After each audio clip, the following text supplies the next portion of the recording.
Hi, I'm Christine Carter. And I'm Lindsay Reed Maines.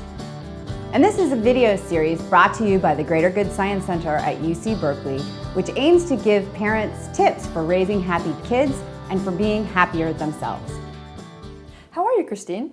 I'm good. I'm so busy. You know how it is. I totally know how it is. We are also super slam busy, but my grandmother always said, busy people are happy people, so get happy. Oh, I know. I hate to disagree with your grandmother, but I don't agree that happiness can be equated with busyness. I know we all do this. We wear our busyness like some sort of mark of character. Like it's so impressive how incredibly busy we are when we greet each other. The busy thing is a mark of honor among moms. Yeah. What is that? Well, it's not. What it's not is happiness. And it always makes me think of this great study by Mike Csikszentmihalyi where he was just starting to study flow, which is that wonderful state in which you're really engaged in your activities, when you sort of lose sense of time. It's something we really want for our happiness. The zone. Oh yeah, we want to get into the zone. We want our kids to be able to get into the zone.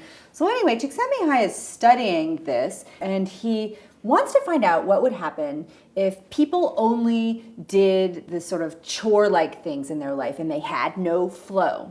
So when I read the research description, it sounded kind of just like my life, like not, like just kind of getting stuff done around the house, going to work, driving the carpool, that kind of stuff.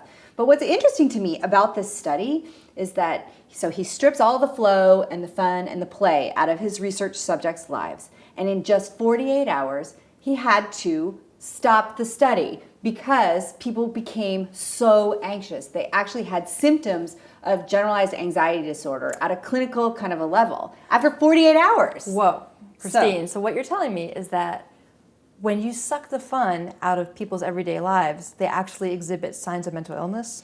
Yeah, that they have these symptoms. And for me, this was a huge lesson that sometimes when I'm feeling really anxious, maybe I'm just too busy. Maybe there isn't actually something to worry about. Maybe I'm just not having enough fun.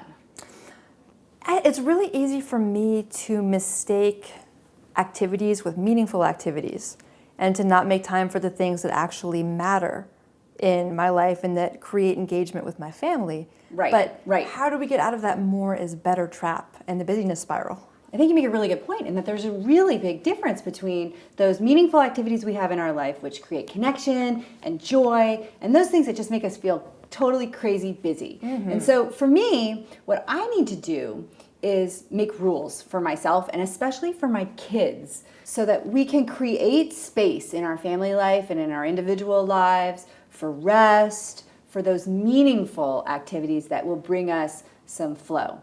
So, for example, my kids think I'm really mean for doing this, but they are only allowed to have one activity per school semester. So only one sport or an art or whatever it is they want to do, they have some choice in doing that, but they can only choose one, and it can't take place during dinner time. Because that sounds so liberating. It is. I mean, imagine not having to drive to ballet at 6 o'clock and sit in traffic and deal with all that. That was one of those things that was making me feel crazy busy. So the tip for this week is to make a rule for yourself so that you're not always having to decide whether or not to do an activity, but that will sort of free up some space in your life for rest, for flow, for play.